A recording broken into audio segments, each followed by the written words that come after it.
ድሬዳዋ የኦሮሚያ ክልል አካል ነበረ። ድሬዳዋ የኦሮሚያ ክልል አካል ነበረ። እኔ አልጻፍኩም። የነሱ ህገ መንግስት የውጭ ግንኙነት በሚመለከት የፌዴራል መንግስትን ይመለከታል፣ መከላከያን በሚመለከት ደህንነት በሚመለከት ፌዴራል ይመለከታል ይላል ህገ መንግስቱ። በህዝበ ውሳኔ ምላሽ ያገኛሉ ይላል እንጂ ድንበር አስምሮ ልክ እንደ ኢትዮጵያና ሱዳን ኢትዮጵያና ኬንያ ድንበር ነው አይልም። የሚያጨቃጭቅ ቀበሌ ካለ የሚኖርበት ህዝብ ተወያይቶ በፌዴሬሽን ምክር ቤት ተወስኖ ወደዛም ወደዚህም ሊሄድ ይችላል። ህገ መንግስቱ የሚለው ይሄንን ነው። ይሄን ደግሞ በኢህአደግ ዘመን ብዙ ሰርተውበታል። በተለይ ድሬዳዋ ላይ ድሬዳዋ የኦሮሚያ ክልል አካል ነበረ በህገ መንግስቱ። ሶማሌዎች እና ኦሮሞዎች ወንድማማች ሆነው ለብዙ ዓመት ኖረዋል። ድሬዳዋ ጋር የይገባኛል ጥያቄና ክርክር ተፈጠረ። ሲፈጠር በኢህአደግ ዘመን በዚህማ አንጨቃጨቅም፣ ድሬዳዋ ከኦሮሚያ ይነጠልና ለፌዴራል መንግስት ይሁን፣ ሶማሌ አንዱን ተርም ከንቲባ ይሁን፣ አንዱን ተርም ኦሮሞ ከንቲባ ይሁን ብለው አስማሙ። ይሄ ግን ህገ መንግስት ላይ የለም። ከዚያ በኋላ ድሬዳዋ ሶማሌና ኦሮሞዎች በሰላም እየኖሩ ነው። በጣም ጥሩ። ሰላም እስካመጣ ጊዜ ድረስ ችግር የለውም።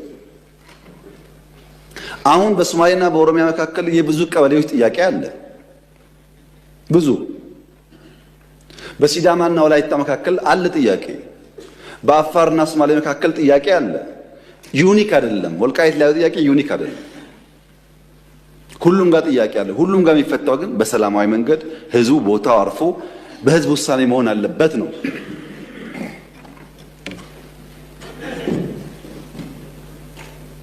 ህዝቡን ሆልድ አድርገው ይዘው አይመለስም ብለው የሚፈጥሩት ቀውስ ህዝቡ ላይ ችግር ከማምጣቱም በላይ ይሄንን ጥያቄ ራሱ በሚያስቡት መንገድም ቢሆን ላለማሳካት እንቅፋት ይሆንባቸዋል። ሰላማዊ መንገድ ብቻ ነው የሚያዋጣው። ለምሳሌ ወልቃይት የዛሬ 25-30 ዓመት ከጎንደር ከነበረበት ወደ ትግራይ ተካሏል። በክልል ቆይቷል እዛ። በኋላ ደግሞ ችግር በውጊያው ሲፈጠር ደግሞ ያ ጉዳይ ወደዚህ ተመልሷል። ህጋዊና የህዝብ ውሳኔ ከሌለበት ነገ አንደኛው ደግሞ ጉልበት ሲያገኝ ይወስዷል ማለት ነው። በየተራ ከምንቀባበለው ህዝቡ ሰፍሮ ወስኖ በህጋዊና ሰላማዊ መንገድ ይቋጭ ነው ያለው።